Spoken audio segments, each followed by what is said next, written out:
দুঃখজনক হলেও এই কথা সত্য।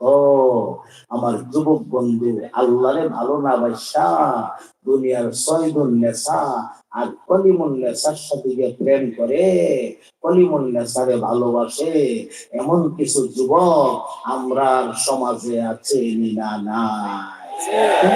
এখন কয় না রে, কয় না, আসল জায়গাতে গেছি আওয়াজ দেয় না, আছে না নাই? তুমি ভালোবাসতো, জানো তোমার এই ভালোবাসার ব্যাখ্যাটা কি? একটু খেয়াল করো। ভালোবাসা লিখলাম, এখন দেখো ব্যাখ্যা করতেছি। ভয়কার ভাব, ইয়ার অর্থ হইল ভালো মন্দ কিচ্ছু বুঝি না। ভালো মন্দ যে বুঝে হে কাম করতে পারবো।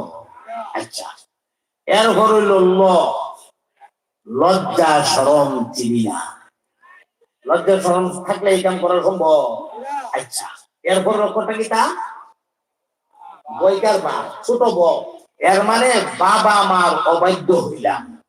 রাজ্যেও বাবা মার থেকে দোয়া লয়ে আমরা শুরু করে, আপা আমি কলিমন্ডা স্যার একটু ভালোবাসি, আপনি দোয়া করে দেন, আমি ভালোবাসাটা স্টার্ট করতাম। দোয়া লয়ে শুরু করে বাবা মার অবাধ্য হইলাম। এরপরে দৈন্তার সংখ্যা সা, তার মানে সাগরে জাপ দিলাম। ফলাফলটা কি দাঁড়াইলো?